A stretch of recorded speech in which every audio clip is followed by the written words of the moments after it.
বিশাল এক সমুদ্র, ওই সমুদ্রের মধ্যে লঞ্চ স্টিমার অনেক বড় প্লাবন যখন চলে আসলো, এক আল্লাহর বান্দি মহিলা গর্ভবতী প্রেগনেন্ট অবস্থা। ওই মহিলার একটু পরেই মনে হয় প্রসব বেদনার যন্ত্রণা সহ্য করতে না পারিয়া একটু পরেই যখন সন্তানটা দুনিয়ার মধ্যে চলে আসবে, ওই সময়ে একটা কাস্তের উপরে মহিলাটা সুন্দরভাবে ওখানে বসা। সবাই ডুবে গেল, সবাই ডুবে যখন মরিয়া গেল, ওই হালতে মহিলার কি উপায় হবে? ওই মহিলা ওই সময়ে যখন তার বাচ্চাটা দুনিয়ার মধ্যে প্রসব করলো, দুনিয়াতে আসার পরেই তখনই আল্লাহর অর্ডার আজরাইলের উপরে হয়ে গেল। আজরাইল বলেন, মালিক আপনি অর্ডার করেছেন ওই মহিলার জানটাকে ওই হালাতে পূর্ণাঙ্গ নিয়ে আসার জন্য, কবজ করার জন্য। তখন আমি ওই মহিলার জানটাকে কবজ করার জন্য চলে গেলাম। ওই সময়ে আমার মনের মধ্যে বড় কষ্ট, এই মহিলার যে সন্তান, এই সন্তানের উপায়টা কি হয়ে যাবে? এই সন্তান কোথায় যাবে? এই সময়ে যে তার মাটা মারা যাবে, মা চলে গেল, তাহলে তো এখন আর কেউ নাই, এই সন্তানকে সাপোর্ট দেওয়ার মতো কেউ নাই, এই সন্তানটাকে প্রটোকল দেওয়ার মতো তো কেউ নাই। আজরাইল বলেন, মালিক আপনার আদেশ শোনার পরে আমি ওই মহিলার জানটাকে কবজ করে ফেললাম, কিন্তু আমার অনেক কষ্ট ওই সময় হয়েছিল, কিন্তু অনুমতি তো নাই। ওই মহিলার কাছে অনুমতি নেওয়াও যাবে না, বরং অনুমতি শুধু রহমাতুল লিল আলামিনের বেলায়। আমার নবী তোমার নবী, যার ব্যাপারে আজরাইলকে আল্লাহ পাঠায়া দিলেন, আজরাইল হ্যাঁ মালাকুল মউত, আমার নবীর কাছে তুমি দৌড়াইয়া যাও, ওই নবীর কাছে যা জানায়া দাও আমার নবী যদি অনুমতি দেয় জানটাকে কবজ করবা, যদি অনুমতি না দেয় জান কবজ করার দরকার নাই। দুনিয়ার কোনো মানুষের ইতিপূর্বে আর আল্লাহ অনুমতি এভাবে নেওয়ার জন্য পাঠান নাই। পৃথিবীর মধ্যেও যত বড় টাকাওয়ালা যেই বান্দাই হয়ে যাবে, যত বড় বড় লোক যেই বান্দাই হয়ে যাবে, যত বড় নেতাই বান্দা হয়ে যাবে, এই বান্দার কাছে আজরাইল আইসা জিগাইবেনি, হে বান্দা অনুমতি দাও, জিগাইবনি, জিজ্ঞেস করা লাগবে। মদিনাওয়ালা নবীর কাছে আজরাইল আসলে আল্লাহর পক্ষ থেকে আদেশ মানাই লাগবে। রহমাতুল লিল আলামিনের দরবারে আসিয়া নবীরে জানায়া দিল, হে পয়গম্বর আল্লাহ পাঠাইছে, আপনি যদি অনুমতি দেন জানটাকে কবজ করব, আর যদি অনুমতি না দেন আমি জান কবজ করতে পারবো না। মদিনাওয়ালা নবী বলেন, আমার জানটা যদি তুমি আজরাইল কবজ করতে চাও, তাহলে কবজ করতে হলে আমার একটা মনের বড় আশা আছে, আশা পূরণ করা লাগবে। আমার রবের কাছে একটা কথা বলা আমার বাকি আছে, ওটা আমার বলাই লাগবে। নবী আমার বলে, হে আজরাইল আইনা আখি জিবরাইল, আমার ভাই জিবরাইল কই? ওই জিবরাইলকে তুমি আমার কাছে খবর দাও। তখনই বলে উঠলো আজরাইল বলে, নবী আমার জিবরাইল ফিস সামাইল উলা, সে প্রথম আসমানের মধ্যে, আমি এখন আসি আপনার সামনে। নবীকে বললেন, যখন এই কথা বললেন, নবী বললেন, আজরাইল যাও যাও, তোমরা যাও, জিবরাইলকে আমার দরবারে এনে তুমি হাজির করে দাও। জিবরাইলকে খবর দিয়ে আনা হলো, রহমাতুল লিল আলামিনের দরবারে জিবরাইল বসা। নবী আমার চোখের পানি ফালায়া ফালায়া যখন নবী কান্না করে, এটা দেখে দেখে জিবরাইলও চোখের পানি ফালাইয়া যখন কান্না করে, মদিনাওয়ালা নবী জানায়া দেয়, হ্যাঁ জিবরাইল তুমি কেন কান্না করো? বুঝলাম না। জিবরাইল দেখে বলে, নবী আপনি কেন কান্না করেন এটাও বুঝলাম না, কারণ মাওলার দরবারে আল্লাহ তো আপনার অনেক প্রিয়, ওই প্রিয় মানুষের সাথে আপনার সাক্ষাৎ হয়ে যাবে, তাহলে তো কান্নার কোনো প্রশ্নই হয় না, কান্না করতে পারেন না, বরং আল্লাহর দিদারে আল্লাহর মুলাকাতে আপনি চলে যাবেন।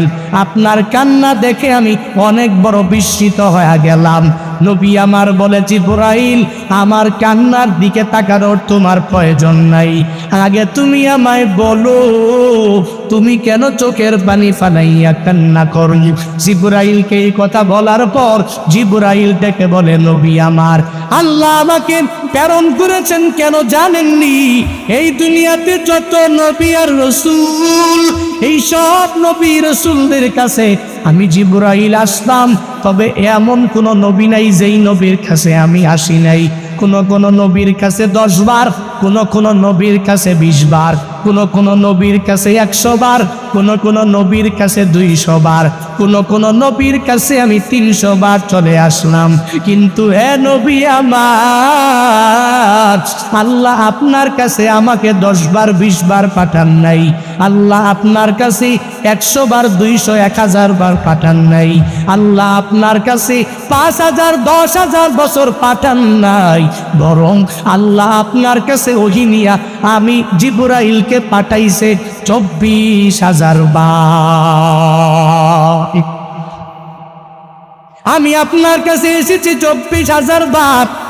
হে নবী, এখন যখন আল্লাহ আপনাকে উঠাইয়া নিয়ে যাবে, যখন আপনার মরণ বরণ হবে, আমি জিবরাইল তো আর আপনার কাছে আসতে পারবো না, ওই নিয়ে আসতেও পারবো না। এজন্য ওই মায়ার মধ্যে পড়িয়া পড়িয়া চোখের পানি ফালাইয়া আমি কান্দি। নবী আমার, নবীকে এই কথা বললেন। এবার জিবরাইল বলে, হে পয়গম্বর, আপনি কেন চোখের পানি ফালাইয়া কাঁদেন? বুঝলাম না, নবী জানাইয়া দেন। নবী আমার বলে, হে জিবরাইল, আমার রবের কাছে যাও, ওই রবের কাছে গিয়া জানাইয়া দাও, আমাকে যখন নিয়ে যাবে আমার গুনাহগার উম্মতেরা ওই উম্মতের দায়িত্বটাকে নিয়ে নিবে। আমি নবী চলে যাব, এই উম্মত আমি নবীর না দেখিও আমি নবীর জন্য কত বড় পাগল পারা হয়ে যাবে।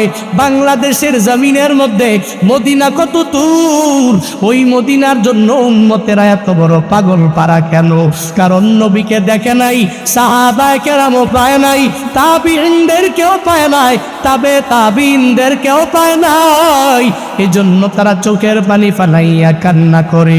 ওই নবীর জন্য আমার উম্মতেরা এত বড় পাগল পারা হয়ে যাবে।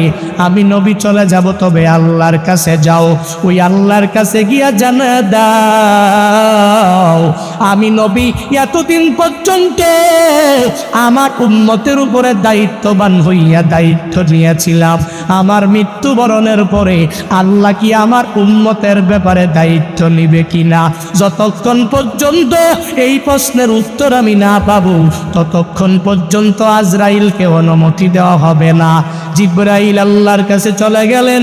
আল্লাহর কাছে এই কথা যখন উপস্থাপন করলেন, আল্লাহ তখন বলে, হ্যাঁ জিবরাইল, যাও যাও, আমার নবীর কাছে তুমি চলে যাও। ওই নবীর গিয়ে জানিয়ে দাও, যেই নবী উম্মতের জন্য এত পাগল পারা, যেই নবী ওই উম্মতের জন্য এতদিন পর্যন্ত সেই নবী এদের উপরে দায়িত্ব নিয়ে রাখলেন, যেই নবী উম্মতের উপরে এতদিন পর্যন্ত দায়িত্ব, ওই নবীর কাছে গিয়া জানিয়ে দাও, নবীর মৃত্যুবরণের পরে আমি স্বয়ং আল্লাহ নবীর উম্মতের দায়িত্ব নিজেই নিয়ে নিলাম।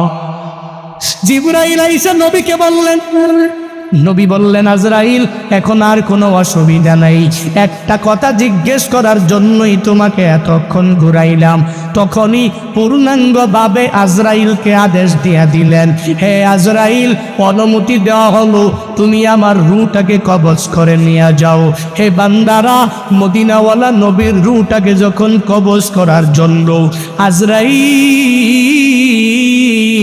আমার নবীর বুকের মধ্যে যখন হাতটা রাখলেন, মদিনাওয়ালা নবী বলেন, হে আজরাইল, তুমি আমার বুকের মধ্যে যে হাতটা রাখলা, আমার মনে হয় পুরা আসমান জমিন সব আমার বুকের মধ্যে তুমি উঠায়া দিলা।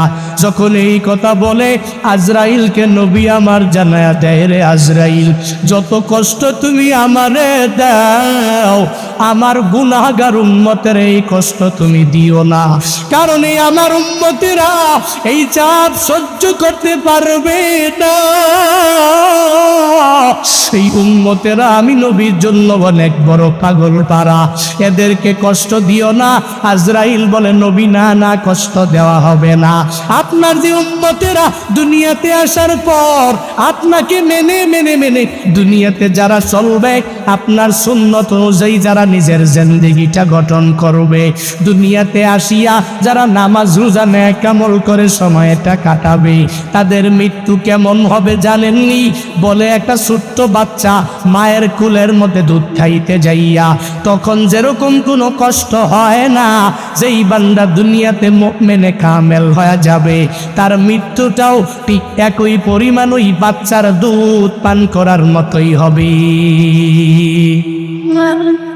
হে নবী, তবে যারা আপনারে মানবে না, আপনার সুন্নতের উপরে যারা পূর্ণাঙ্গ আমল করতে পারবে না, হে নবী আমার, যারা দুনিয়াতে আসার পরে রবের আদেশগুলো মানতে পারবে না, যারা দুনিয়াতে আসার পর রবের নিষেধ অনুযায়ী নিজেকে বিরত রাখতে পারবে না, ওই রবের কোরআন অনুযায়ী নবী আপনার হাদিস অনুযায়ী চলতে পারবে না, এদের কত কষ্ট হবে জানেননি? বলে একটা খাসি জবাই না করিয়া যদি উল্টাভাবে যদি সিলা হয়, যদি চামড়াটাকে আলাদা করা হয়, ওই খাসির কষ্ট কি কম হবে নাকি বেশি হবে? বলে দুনিয়াতে যেই বান্দা বেনামাজি, দুনিয়াতে যেই বান্দা নেক আমল করে নাই, দুনিয়াতে যেই বান্দা নবীর সুন্নতের উপরে আমল করে নাই, দুনিয়াতে যেই বান্দা আমলি জিন্দেগি গঠন করতে পারে নাই, ওই বান্দার বেলায়ও একই পরিমাণ এমনই হয়ে যাবে, তাদের কষ্টটাও এরকম হয়ে যাবে। এরে বান্দা, কোন কথা থেকে আসতে জানো? আল্লাহ দুনিয়াতে পাঠাইলেন, এই দুনিয়া থেকে তোমার আমার চলে যাওয়া লাগবে, আবার ওখান থেকে আল্লাহ হাসরের ময়দানে উঠাবে। কারো কাছ থেকে আজরাইল এক সেকেন্ডের জন্য অনুমতি নিবে না। এরে বান্দা, যখনই নির্ধারিত টাইম বান্দা চলে আসবে, আল্লাহ যে আজরাইলরে জিগাইলেন, হে আজরাইল জানা দাও, বনি আদমের যখন জান কবজ তুমি করতে গেলা কষ্ট হয়েছে কয়বার? বলে 2 জনের কষ্ট হয়েছে। 1 নাম্বার, ওই যে মহিলা, যেই মহিলা সমুদ্রের মধ্যে পড়িয়া রইল, ওই মহিলার জান কবজ করতে আমি আজরাইলের কষ্ট হয়ে গেল। বলে 2 নাম্বারকে, বলে বাদশা সাদ্দাত 300 বছর পর্যন্ত লাগাইয়া দুনিয়াতেই কল্পিত এক স্বর্গ বানাইয়া দিল। এই কল্পিত স্বর্গটা বানাইয়া কত আনন্দ নিয়া নিয়া এই স্বর্গের মধ্যে ঢোকার জন্য নিজের ঘোড়া নিয়া নিয়া নিয়া আল্লাহর ওই বান্দা যখন সাদ্দাত দৌড়ে গেল কল্পিত স্বর্গের মধ্যে, ওই স্বর্গে একটা পা রাখছে আর একটা পা ঘোড়ার উপরের মধ্যে রেখেছে। আল্লাহর অর্ডার হয়ে গেল, হে আজরাইল যাও যাও, আমার বান্দা বাদশা সাদ্দাত তার কল্পিত স্বর্গের মধ্যে প্রবেশ করতে পারবে না। 300 বছর লাগাইয়া এত টাকা পয়সা খরচ করে ওই সাদ্দাত নিজের কল্পিত স্বর্গের মধ্যে ঢুকতে পারে নাই। ওই জায়গার মধ্যে এক পা ঘোড়ার উপরে আরেক পা স্বর্গের মধ্যে রাখতে দেরি। ওই সময় আজরাইল তার জানটাকে কবজ করে নিলেন। আল্লাহকে বলেন, হে মালিক, আমি যে ওই সময় জানটা কবজ করলাম, আমার মনটা অনেক ব্যথিত হয়ে গিয়েছিল, আমি অনেক কষ্টের মধ্যে পড়ে গিয়েছিলাম। তখনই আল্লাহ বলেন, হে আজরাইল, তুমি জানো না ওই যে সমুদ্রের মধ্যে যেই মহিলা, ওই মহিলাতেই বাচ্চাটা প্রসব করলো, ওই বাচ্চাটাকে আমি আল্লাহ এত বড় বানাইলাম, তারে বাদশা সাদ্দাত আমি আল্লাহ বানাইলাম। তুমি জানো না ওই যে বাদশা সাদ্দাতের জান কবজ করতে তোমার অনেক দুঃখ হয়েছিল, অনেক কষ্ট তুমি পাইয়াছিলা। ওটা সাধারণ কোনো যুবক নয়, এটা বাদশা সাদ্দাত থেকে এসেছে জানো? ওই যে সমুদ্রের মধ্যে ওই মহিলা প্রসব করেছে যে সন্তান, ওই সন্তানটাই হলো ওই জামানার বাদশা সাদ্দাত।